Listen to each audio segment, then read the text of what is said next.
আমরা মানুষ বড়ই নিমুখ হারাম। আমরা মানুষ চাই কিন্তু করতে আদায় করে আনতে জানি না।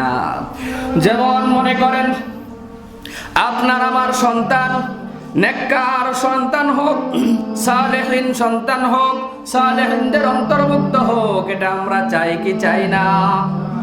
সবাই চাই কি চাই না? কথা কন না কে? চাই কি চাই না? এমন লোক আছে, হুজুর মাদ্রাসায় ছাত্রটা দিয়ে গেলাম, দোয়া কইরেন আল্লাহ যেন কবুল করেন। আমিন কন। আমিন। আমি নিজেও বলে দেই, এবার এই লোকটা এখানে ছাত্রটা দিয়ে গেল, যেন মনে করলো হুজুরের কাছে দিয়ে আসছি, এখন যা করার হুজুরেই করব, আমার দায়বদ্ধতা শেষ। আছে না নাই? এমন লোক আছে না নাই? আল্লাহ তাআলার রাসূল বলেন না, এমনই ভাবে সস্তায় পাওয়া যায় না। তোমাকে যদি অন্য একজনকে ভালো হতে হয়, ভালো করতে হয়, তাহলে নিজে আগে ভালো হতে হয়। ঠিক না ঠিক? কেমনে সন্তান ভালো হবে? আপনি নিজে সন্তানের সামনে বিড়ি খান। আছে না নাই? নিজের বাবা নিজের সন্তানের হাত ধরে ধরে রাস্তায় হাঁটে আর বিড়ি খায়। আছে না নাই? সিগারেট খায়। আছে না নাই? কল্পনা বেশি। বাবা কেমন বড় জল্লাদ হইলে পরে সন্তানের কাছে টাকা দিয়া বলে, যা বাবা দুটা বিড়ি নিয়ে আয়। কয় কি কয় না? এই সন্তানের হাত ধরে ধরে আপনি বিড়ি খান, সন্তান গাঁজা খাওয়া শিখবো। কি খাবে? কি খাবে? কি খাবে? কথা বলেন না কেন? কি খাবে? আপনি বিড়ি খান সন্তানের সামনে, আপনার সন্তান গাঁজাখোর হবে, এটাই স্বাভাবিক। সন্তানকে ভালো করতে হলে এমনি এমনি ভালো করা যাবে না, কাজ করা লাগবে। ঠিক না ঠিক? কিভাবে সন্তানকে ভালো করবেন? টিপস নেন, টিপস। সন্তান মাদ্রাসায় দিলেন, এই আপনার শেষ না, মাত্র শুরু। সন্তানটা মাদ্রাসায় দিয়ে এবার আপনি বাড়িতে আসছেন, 5 ওয়াক্ত নামাজে আল্লাহর কাছে দোয়া করবেন, আল্লাহ রব্বি হাবলি মিনাস সলিহিন। আমিন বলেন, জোরে বলেন আমিন। আল্লাহ তাআলার কাছে দোয়া করছেন, আল্লাহ আমার এই সন্তানটাকে নেককার সন্তান হিসাবে কবুল করেন, আমাকে একটা নেককার সন্তান দেন। আল্লাহর কাছে দোয়া করে করে আপনি তাহাজ্জুদের সিজদায় পড়ে দোয়া করবেন, আল্লাহ আমার ছেলেটাকে আমি তোমার দ্বীনের রাস্তায় দিয়ে দিলাম, কবুল করে নাও।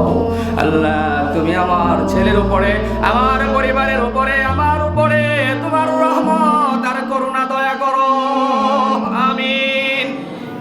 এইভাবে করে আপনি কাঁদতে থাকবেন, আর মাদ্রাসায় গিয়ে খোঁজ খবর নেবেন, ছেলেটা কোন হালতে আছে, কি পড়ছে, কতটুকুন পড়ছে, কোন পরিবেশে আছে, খাওয়া পাচ্ছে না পাচ্ছে না, কতটুকুন পড়াচ্ছে, যতটুকুন দেওয়ার দিচ্ছে নাকি কম দিচ্ছে, ছেলেটা যতটুকুন নেওয়ার ততটুকুন দিচ্ছে নাকি কম দিচ্ছে নাকি বেশি দিচ্ছে, এই সব কিছু আপনার পরিদর্শন করা লাগবে।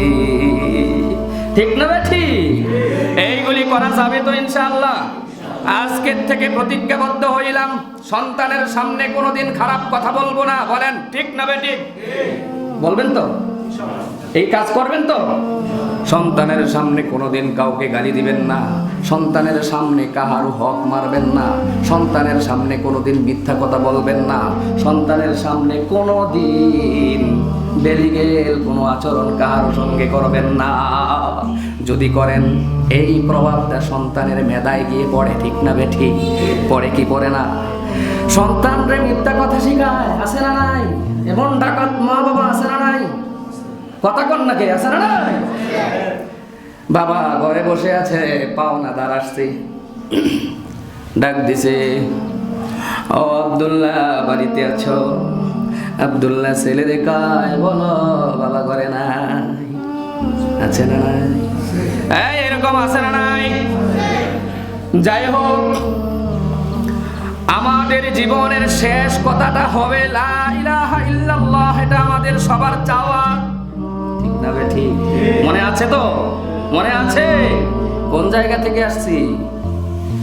জীবনের শেষ কথাটা হোক লা ইলাহা ইল্লাল্লাহ। এটা আমরা সবাই চাই।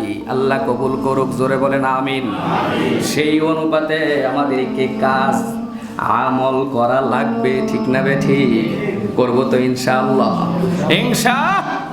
জোরে বলেন আল্লাহর রাসূল বলেন, যেই ব্যক্তির জীবনের শেষ কথাটা হবে লা ইলাহা ইল্লাল্লাহ, সেই লোকটা কোনো না কোনো একদিন জান্নাতে প্রবেশ করবে। জাহান্নামের শাস্তি ভোগ করে শেষ করে হলেও জান্নাতে যাবে। সুবহানাল্লাহ। তাহলে আমাদের শেষ কথা হোক লা ইলাহা ইল্লাল্লাহ। এই প্রতিজ্ঞা নিয়ে আজকের থেকে আমল শুরু করব ইনশাআল্লাহ। আল্লাহর রাসূল অন্য এক হাদিসে বলেন, মুমিনের মৃত্যু হয় কপালের ঘামের মাধ্যমে। কপাল ঘামায়, হাত ঘামায়, এরকম কিছু সিমটম দেখা দেয় মুমিনের মৃত্যুর সময়ে। আমাদের মৃত্যু মুমিনি হালতে মৃত্যু আসুক, চাই কি চাই না? কাজ করে না করে ইনশাআল্লাহ। আল্লাহর রাসূল বলেন, কোন মুসলিম যদি শুক্রবার দিনে বা রাতে মৃত্যুবরণ করেন, কোন সময়? শুক্রবার দিনে বা রাতে মৃত্যুবরণ করেন, আল্লাহ তাআলা তার কবরের আযাব মাফ করে দিবে। সুবহানাল্লাহ, সুবহানাল্লাহি ওয়া বিহামদিহি, সুবহানাল্লাহিল আযীম। আল্লাহর রাসূল বলেন, শুক্রবার দিনে বা রাতে কোনো মুমিন মারা গেলে, কোনো মুসলিম মারা গেলে তার কবরের আযাব কিয়ামত পর্যন্ত বন্ধ। তার জীবনের কর্মের ফলাফল, শাস্তি বা পুরস্কার ধার্য করা হবে কিয়ামতের দিন। তাহলে আমাদের মৃত্যু শুক্রবার দিবাগত শুক্রবার দিনে বা রাতে হোক, চাই কি চাই না? আজকের থেকে 5 ওয়াক্ত নামাজের প্রত্যেক নামাজে আল্লাহর কাছে দোয়া করব, আল্লাহ মরে যেতে হবে, এই দুনিয়ায় থাকতে পারবো না। যেই দিন মালাকুল মউত পাঠাইবা, ওই দিন জুমাবার ধরে মালাকুল মউত পাঠাইও। আমিন। আর জোরে বলেন আমিন। দরকার আছে না নাই? এরপরে আল্লাহর রাসূল আরো কিছু হাদিস, সহিহ হাদিসে মৃত্যুর কিছু কিছু কথা বলেছেন, যেইগুলি শহীদি মৃত্যু। কি মৃত্যু? শহীদি মৃত্যুর কথা, ফজিলত, লাভ আমরা শুনছি, জানি কি জানি না? জানি না? জানি।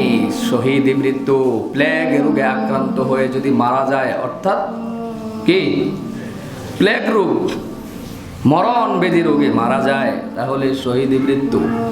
কেউ যদি পানিতে ডুবে মারা যায়, শহীদ মৃত্যু। কেউ যদি আগুনে পুড়ে মারা যায়, শহীদ মৃত্যু।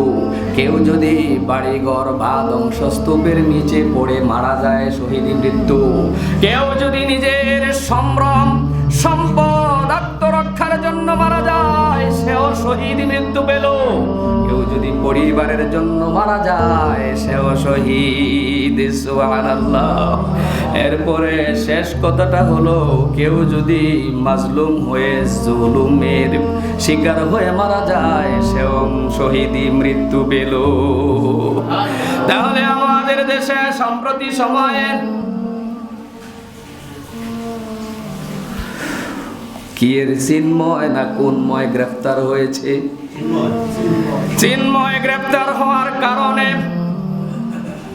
তাকে জেল হাজতে পাঠানোর কারণে হিন্দুরা উগ্রবাদী হয়ে আক্রমণ করে যে মেরে ফেলেছে আমাদের ভাই সাইফুল ইসলাম আলিফ সাহেবকে। তিনি শহীদ মৃত্যু পেয়েছেন, ঠিক না বেঠি? আল্লাহ কবুল করেন, জোরে বলেন আমিন।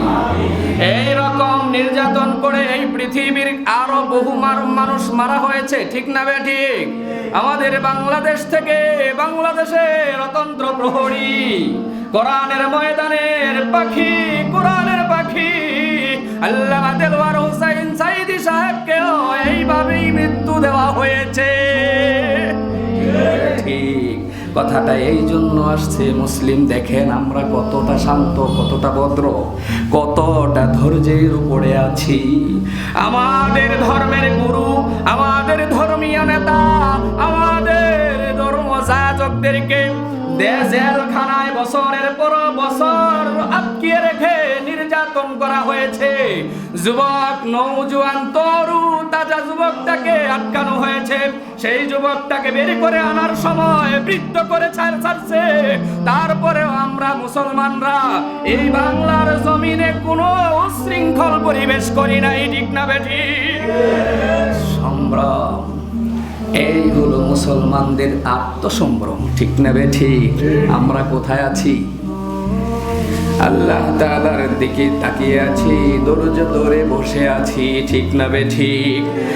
এতগুলি ধর্মযাজক আর ধর্মীয় নেতা বলেন, যাই বলেন, ধর্মগুরু বলেন, এই বাংলাদেশের নাম বলতে গেলে অনেক সময় লাগবে। যতগুলি আলেম উলামাদেরকে গ্রেফতার করে নির্যাতন করেছে, সবগুলি আলেমের নাম আমি বলতে পারবো না। যাই হোক, সময়ের কারণে বললামও না। এত নিপীড়ন নির্যাতন করার পরেও আমরা ধৈর্যশীল, ঠিক না বেঠিক? আর একজন মাত্র চিন্ময় গ্রেফতার হওয়ার কারণে উগ্র হয়ে অ্যাডভোকেট পর্যন্ত মেরে ফেলেছে। তারা কতটা উগ্র, কতটা উগ্র! দেশে বিদেশে, জাতীয় আন্তর্জাতিক পর্যায়ে তাকিয়ে দেখেন, ফিলিস্তিনের জমিনে আমাদের মুসলিম ভাই বোনদেরকে তারা নৃশংসভাবে হত্যা করতেছে, ঠিক না বেঠিক? এই নিপীড়ন আর নির্যাতন বছর পর বছর চালিয়ে আসছে। ওই নির্যাতন থেকে বাঁচার জন্য মুসলিম ভাই বোনগুলি যখন ইট পাথর নিক্ষেপ করে, তখন পশ্চিমা হায়ানার দলেরা নিউজ করে, বিজ্ঞপ্তি দেয়, মুসলিমরা উগ্রবাদী, মুসলিমরা জঙ্গি, মুসলিমরা সন্ত্রাসী, এই সেই কত কিছু, ঠিক না বেঠিক?